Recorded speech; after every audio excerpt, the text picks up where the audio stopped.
ایک شورہ آفاق مقدمہ سعودی عرب میں ہوا تھا، آپ کے ذہن میں ہے یا نہیں؟ میں تو یہ چیزیں ذہن میں رکھتا ہوں۔ اس مقدمے میں عدالت نے بیٹے کو بھی بلایا، باپ کو بھی بلایا۔ باپ نے مقدمہ کیا تھا بیٹے پہ، تو عدالت نے پوچھا آپ کیا کہتے ہیں؟ انہوں نے کہا جی مجھے یہ 100 روپیہ دے دیا کرے۔ باپ نے کہا۔ عدالت نے پوچھا کہ آپ خود مالی طور پر بڑے مضبوط ہیں، اللہ کا فضل و کرم ہے، آپ کو کیا ضرورت ہے؟ انہوں نے کہا بس ٹھیک ہے، مجھے یہ 100 روپیہ دے دیا۔ اس نے کہا جی پھر اگلی پیشی۔ اگلی پیشی پر عدالت نے تنہائی میں باپ سے پوچھا تم چاہتے کیا ہو؟ آپ نے مقدمہ کیا اپنے بیٹے، پیسوں کی کمی نہ تو آپ کے پاس ہے نہ ان کے پاس ہے، یہ کیا چاہتے؟ اس نے کہا جی سچ یہ ہے کہ مجھے اپنے بیٹے سے محبت ہے، مجھے پیسے نہیں چاہیے، میں تو بہانہ بنا رہا ہوں کہ کچھ وقت آ کر گھنٹہ ڈیڑھ 24 گھنٹوں میں سے میرے پاس آ کر بیٹھے، یہ مجھ سے بات کرے، میں ان سے بات کروں، نظام زندگی چلانے کے لیے امور پر گفتگو ہو، میں صرف یہ چاہتا ہوں۔ ٹھیک، عدالت نے بیٹے کو پابند کیا کہ آپ اس وقت سے اس وقت تک باپ کے پاس حاضر ہوں گے۔ آپ نے یہ سوچا کہ وہ کون سی چیز ہے جو ایک باپ کو عدالت ملے گی؟ یعنی باپ لنگڑا رہا ہے، تکلیف میں ہے، مشکل میں ہے، پتہ بھی ہے کہ بیٹا گھر میں نکما بیٹھا ہے، لیکن پھر بھی اللہ نے اس کے دل میں کیا شفقت رکھی ہوئی ہے کہ وہ کہتا ہے کہ کبھی تو اس کو خیال آئے گا کہ مجھ پر بھی ذمہ داری۔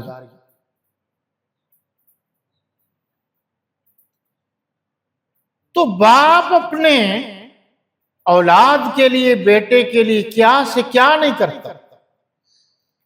کون سے جتن ہے جو نہیں کرتا ایک باپ، اور خاص کر مسلمان باپ؟ کون سی تکلیف ہے جو نہیں اٹھاتا؟ معاشرے کی کون سی گالی ہے جو برداشت نہیں کرتا اپنی اولاد کے لیے؟ میں 4 پیسے کما کے لے جاؤں گا تو میری اولاد اچھا کھائے گی، اچھا پہنے گی۔ تو اب اسلام نے کہا وہ بوڑھے ہو گئے ہیں تو تم پر بھی تو فرض ہے نا، فَلِلْوَالِدَيْنِ، پہلے ماں باپ کا خیال رکھو۔ جس ماں باپ نے اتنی محنت، مشقت اور جتن کر کر کے تمہیں پالا ہے دنیا سے جانے کے بعد، کیا ان کا والدین کا اتنا حق بھی نہیں ہے کہ اولاد ان کے لیے ہاتھ اٹھا کر اللہ سے مغفرت کی دعا کرے؟ رب ارحمہما کما ربیانی صغیرا، قرآن نے کہا کہ جب دعا کرو تو یہ انداز اپناؤ، اے اللہ میرے ماں باپ پر رحم کر، جس طرح بچپن میں انہوں نے مجھے پالا تھا، مہربانی کی۔ اقربین جی، رشتہ داروں کا خیال رکھنا ہے۔ جب اللہ کی راہ میں دینا ہے تو رشتہ داروں میں یہ تمیز نہیں پیدا کرنی، یہ ہے وہ ہے، جو آپ کو زیادہ ضرورت مند نظر آئے اسی کو دینا، احسان نہیں کرنا۔ دیا جب اللہ کی راہ میں ہے تو فقیر کو دینے کے بعد کوئی آدمی یہ توقع نہیں رکھتا کہ میں فقیر سے فلاں کام لوں گا، دے کر چلا گیا، اجر اللہ دے گا۔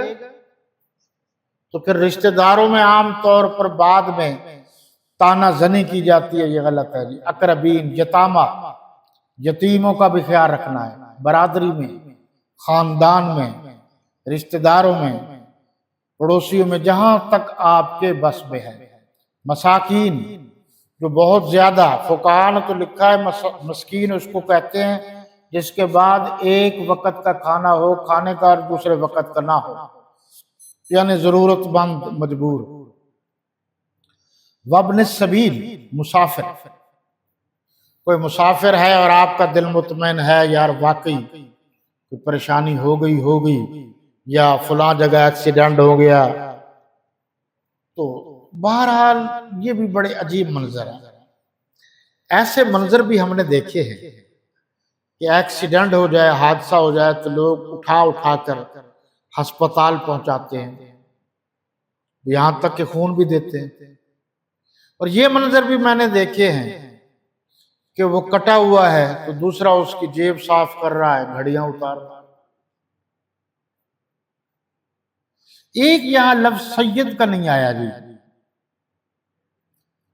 سید کے معنی ہیں سردار کے، جو واقعی سید ہیں ان کے لیے زکوٰۃ نہیں ہے۔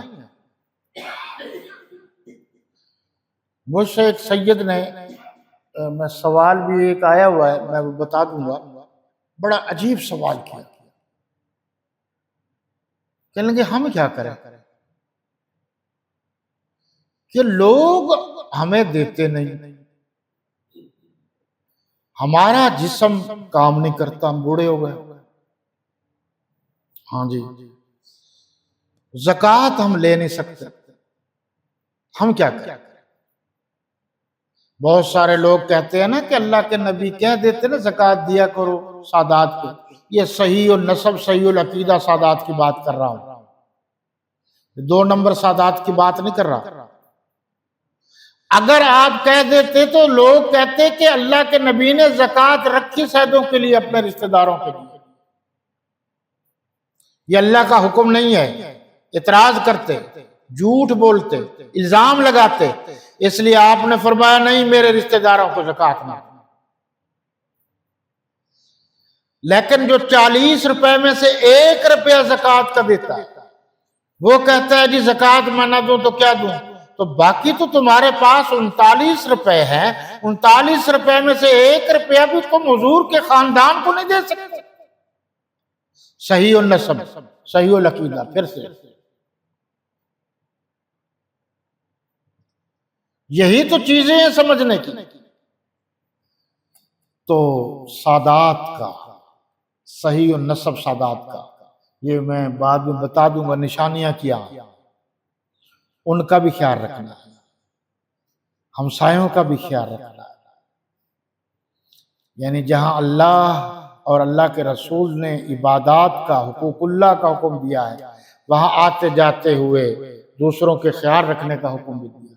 وَمَا تَفْعَلُوا مِنْ خَيْرٍ، ضرورت مندوں کو، مسافروں کو، سب کو دو، اور جو تم بھلائی کرو گے اللہ سب جانتا ہے، جو بھی نیکی کا کام کرو اللہ سب جانتا ہے۔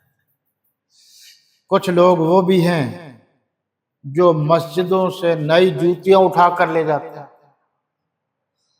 کہ کوئی آیا کیوں ہے نماز پڑھنے، اور کچھ لوگ وہ بھی ہیں جو نمازیوں کی جوتیاں سیدھی کرتے ہیں تاکہ اللہ مجھے اجر دے، ثواب دے۔ تو فرق ہے۔ آگے دیکھیے جی، یہ قتال کے بارے میں ذرا غور سے سنیے گا یہ بات، ایک ہے جہاد، ایک ہے قتال۔ جب مسلمانوں پر ظلم و ستم ہو رہا ہو تو ظلم و ستم کو روکنے کے لیے بھی قتال ضروری ہے، لیکن اس کے تقاضے ہیں، شرعی حدود ہیں، شرعی قوانین ہیں۔ اگر اسلامی ملک ہے تو وہ اسلامی ملک کے کہنے پر جو لڑائی دوسروں سے کی جائے گی وہ جناب جہاد کہلائے گا، غیروں سے کی جائے گی۔ اور اگر اندرون خانہ ظلم و بربریت کے خاتمے کے لیے جہاد کیا جائے گا تو یوں سمجھ لیجئے اس کو قتال کہا جائے گا، لیکن قتال شرعی قوانین اور اصولوں کے مطابق ہوگا، اپنی مرضی سے نہیں ہوگا کہ جو چاہے ڈنڈا اٹھا کے بھاگ جائے۔ آیت نمبر جی 215، مسلمانوں تم پر اللہ کے رستے میں لڑنا فرض کر دیا گیا ہے، تمہیں اچھا لگے نہ لگے لیکن تمہارے حق میں بہتر ہے، یہ ضروری ہے۔ اگر آپ پر دشمن یا ایک مسلمان پر دوسرا مسلمان زیادتی کرتا ہے، ظلم کرتا ہے، تو ایک مسلمان ہاتھ نہیں اٹھائے گا تو وہ تو عادی بن جائے گا، بات آگے بڑھ جائے گی۔ اور جب وہ ہاتھ اٹھائے گا روکنے کے لیے تو اسے پتہ ہے کہ ادھر سے بھی جواب آئے گا تو یہ جھگڑا یہیں ختم ہو جائے گا۔ اسی طریقے سے خاندانوں میں ہے، اسی طریقے سے برادری میں ہے۔ تو یہ پنچایتیں، یہ چیزیں کیا ہیں؟ یہ جھگڑے روکنے کے لیے ہیں۔ اگر کسی نے کسی پر زیادتی کی ہے، زیادتی کرنے والا طاقتور ہے، جس پر زیادتی ہوئی ہے وہ بیچارہ تھوڑا مجبور ہے، تو پنچایت ہوتی ہے کہ تم نے کیوں زیادتی کی ہے بتاؤ، تاکہ یہ جھگڑا یہیں ختم ہو جائے، لڑائی ختم ہو جائے۔ اور اگر نہیں روکا جائے گا تو مسئلہ آگے بڑھتا جائے گا۔ آیت نمبر